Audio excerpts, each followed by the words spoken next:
अब से आपके नए आए अध्यक्ष विक्रम का ईमानदारी से पालन करना चाहिए। आखिरकार वो कंपनी के तहत छोटे कारखानों के साथ समान व्यवहार कर रहे हैं। सही कह रही हो तुम। अखिल असहाय होकर हंसा। वैसे भी हमारे परिवार के दिन धीरे धीरे बेहतर होने वाले हैं। और तभी दृष्टि के चेहरे पर भी एक संतुष्टि भरी मुस्कान दिखाई दी। अब उसके चेहरे पर पहले की तरह थकान नहीं दिख रही थी और आखिरकार परिवार में माहौल काफी अच्छा था। दृष्टि, मैंने समाचार देखा जिसमें कहा गया था कि कैसे नए आए अध्यक्ष विक्रम टोकस नए और यंग लोगों को मौका देना चाहते हैं, आगे बढ़ाना चाहते हैं और बड़े पैमाने पर ज्वेलरी डिजाइनर्स हायर करने वाले हैं। और तुम तो उसमें एक्सपर्ट हो, तो तुम क्यों नहीं इस बारे में सोचती? जो गहने तुमने डिजाइन किए हैं उन्हें लेकर जाना चाहिए। शिवम ने लापरवाही से एक अखबार को पकड़े हुए कहा। तुम तो दिन भर छोले कुलचे बेचते फिरते हो, तो तुम्हें गहनों के बारे में या इस बिजनेस के बारे में कैसे पता? सिमी ने शकी अंदाज में पूछा। दृष्टि को इस मामले में तुमसे मार्गदर्शन की कोई आवश्यकता नहीं। शिवम ने बस एक अजीब सी मुस्कान दिखाई और जवाब में ज्यादा कुछ नहीं कहा।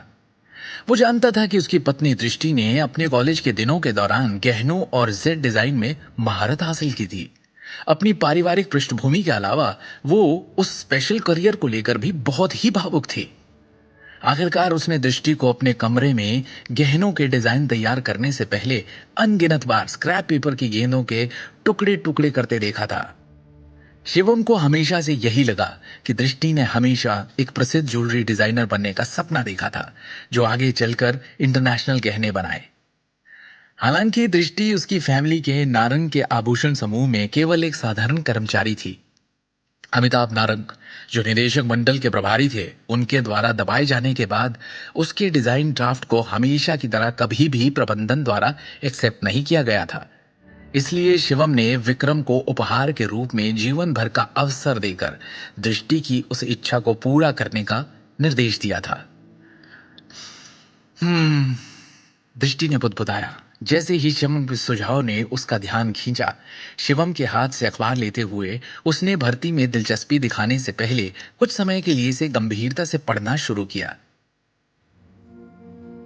शिवम का सुझाव बुरा नहीं है, मैं एक बार जरूर तय करना चाहूंगी, दृष्टि ने कहा। Jewellery design.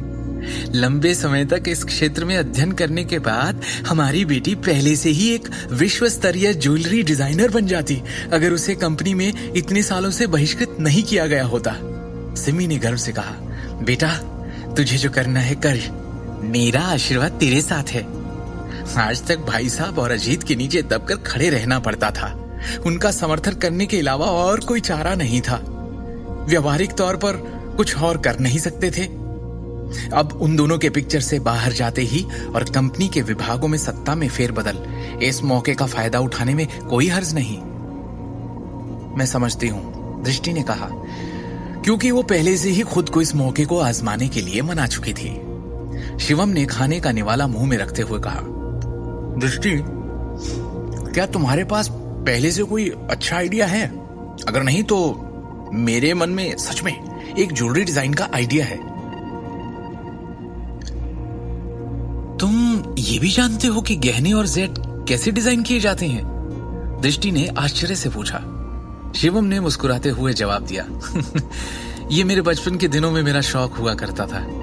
वैसे मुझे इस बात का हमेशा से अफसोस हुआ है कि मुझे इसके बारे में और जानने का मौका नहीं मिला।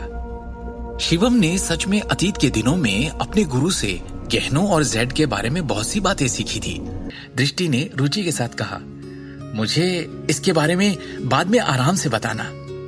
खाने के बाद दृष्टि अपने कमरे में लौटी और अपने कबर्ड में से ज्वेलरी डिजाइन के ड्राफ्ट्स के कुछ स्क्रॉल्स निकाले और जाने से पहले शिवम को बोलती हुई गई, शिवम कुछ देर के लिए मेरे कमरे में आओगे प्लीज?